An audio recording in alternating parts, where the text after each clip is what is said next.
All right, guys. So this video, it's been weighing on my mind a bit lately.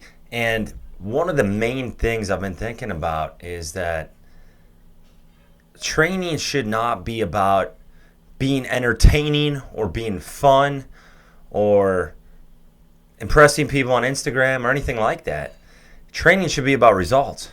Like at the end of the day, to simplify it to the greatest extent possible, what are we all after? We're after results. We're after progress. Whether that's from a strength standpoint, which is what most of you are first and foremost concentrating on by watching my channel. Like if you're here, you're probably here because you want to get stronger and that's how you know about me and found me. But at the end of the day, I think a lot of us also want to build a better physique. That they go hand in hand. Like there's no reason not to. There's no reason for them to be mutually exclusive. They go hand in hand. So if you're trying to get stronger, you can also build a way better physique at the same time. And much of my training these days is centered around that premise. It's the main lifts, and then it's a ton of kind of bodybuilding based accessory movements, high reps, high volume, a lot of isolation work. So it ties together.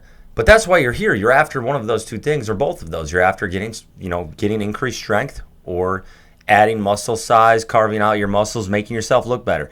So why is it that we're often so short-sighted and our attention span is so short even that we're just like, man, I got to put up an impressive lift so I can post it on Instagram, or I've got to mix it up too much week to week to make it interesting, when often the best results come from that continuity, that redundancy in training.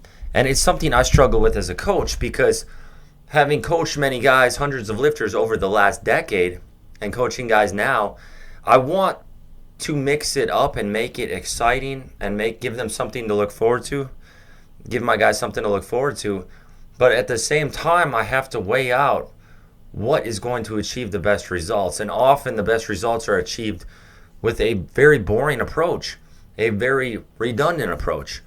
So it's often I think to myself, I'm like, you have to weigh out all the factors, and we can't just be doing things for the sake of them being fun or for almost satisfying our egos. And this is something I had to get in check going into this new training cycle that I've started. So I'm on week 3 of my training cycle since the Bighorn 100, and I really had to look at myself. I had to check myself. I had to look in the mirror and say, do you want to put up good numbers that people are going to look at on Instagram and garner attention, garner views, things like that? Or do you want to make the most progress over the course of 2024?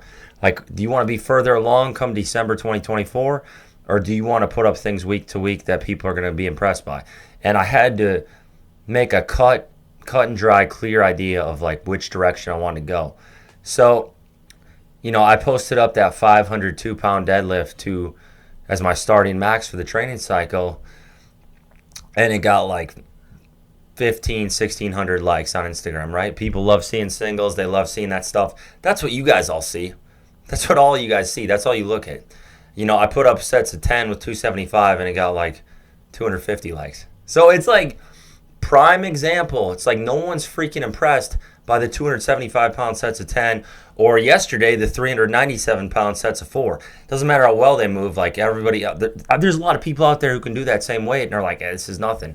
But I could have done a 4x4 with 474, 463, somewhere in that range. I didn't do it. I stuck to the plan. I focused on that bar speed. I focused on executing the movement, not killing myself. Not, going into these days, it shouldn't be a situation. And I had this conversation with two of my guys, Roland and Angelo, both of them, both young guys. I had this conversation with them the other day, and I said, we don't want to go into every training session where we have to be on our A game or the lifts aren't going to happen. Like if you go into every training session and the lifts are going to be so heavy and so difficult that if you're not completely dialed in, it's not going to happen. That's not where we should be. That's where 90% of your training shouldn't be. You should be able to go into these days no matter what and know you're going to smash them. That's how it really should be. That's optimal training. I've seen it work.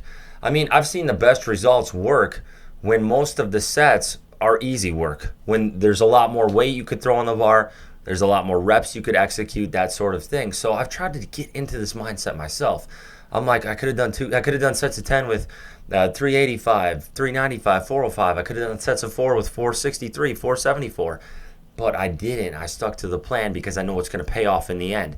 When I retest my maxes at the end of August, I know I'm going to be far further along and likely less injuries. I'll have a lot less injuries as well. So it's like, why wouldn't I do that? That's what I've seen garners the best results. And most of you guys are slacking on your warm-ups. I did it. My whole 20s, I was like, why am I going to freaking spend time warming up, doing this mobility work and this core work? And I don't need that. I can go right into my lifts and throw weights on the bar and whatever and get to it. Well, it catches up to you. I'm 32, about to be 33. It's caught up to me. My hip feels like trash a lot of times. I have back pain a lot of times. And now I'm taking that 30 minutes to do the hip mobility work on the internal rotation of the hips and the hip flexion and all these things and the glute activation. And I'm doing the McGill Big 3. All of you should be doing the McGill Big 3. It's so simple. It's such a simple thing. Like, listen to some podcasts with Stuart McGill, and you got the curl-ups, you got the bird dogs, and you got the side planks. And I weight the side planks. I do 10-second holds on the curl-ups, and I really focus on the glute contraction on the bird dogs. But everybody should be doing these before deadlift and squat days, and it's going to keep you healthier in the long term. Like, I think the reason I've been able to push a little bit here without having a setback so far, knock on wood, so far, is because I've been doing the proper warm-ups. I've been limiting myself as far as going up in intensity too high, too quickly. Like, these are the things you have to do. So a lot of lifters aren't paying attention to this. A lot of lifters are slacking on this or want the views and such, and we got to get out of that mindset. Like, you should right now just unfollow all the power lifters on Instagram. You should unfollow all of them. You should unsubscribe from all the powerlifting channels on YouTube, and you should pay attention to yourself. Like, I would follow my buddies. I would pay attention to my buddies. But I would just be like, I'm not paying attention to anybody else. I don't care what the big name guys are doing. I don't care what anybody else is doing. If I can't learn from them, why am I following them? I don't need the comparison game. You don't need the comparison game. And if you don't want to unfollow a bunch of people or whatever because you're afraid of offending people, just mute them. Mute them. You'll never see their posts. Focus on yourself. Don't get caught up in that game of like, well, I saw so-and-so doing this and they're always posting singles and all this. It's not ideal. And you're going to be in a far healthier mindset if you're not paying attention to all that. So I'm saying just get rid of them all. You don't need that noise. It's background noise. It's distractions. It's going to keep you off your game. These are the things you guys got to realize. Okay, focus on what matters. Hold back. This is the thing, and this is the same thing I said about the 100-mile run. I didn't have a coach. I did a lot of stupid mistakes, stupid amounts of volume, all this sort of stuff in training, and I got my butt whooped out on the trail. Made it 66 miles. Had I had a coach who was like, hey, Pete, don't go 102 miles in a week, go 65 at your peak, and you don't need to run for 18 hours in a week. You can run for 10, 12 at your peak, and then the rest of the weeks you can do maybe 7, 8 hours of running, and we'll be about 50-mile weeks. I probably would have done better, and I probably would have known what was coming. So, again, the importance of a coach, and that's why I'm saying, like, if you guys need a coach, you can hit me up, prstrength1@gmail.com, but it keeps you from doing stupid things. Like, you don't need to be doing stupid things. Why do you need this exercise? Why are you doing this? It's one thing to add size. But a lot of times, my lower body days now, it's squat and then it's like 2 accessories. Or it's deadlift and it's 2 or 3 accessories. That's it. I get in, I get out. I have a reason for everything. I have indicator lifts that are going to help my main lift, and that's why they're in there. But we need to stop ourselves from doing a lot of these stupid mistakes, and that's what they are. They're influenced by how you feel, what you see, and who you're following. That's what it's influenced by.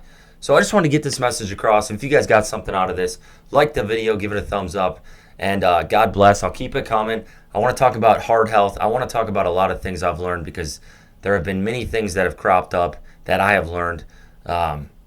So many lessons, and I want to relay them all to you guys as I continue on my journey towards getting stronger again and competing in a full power meet.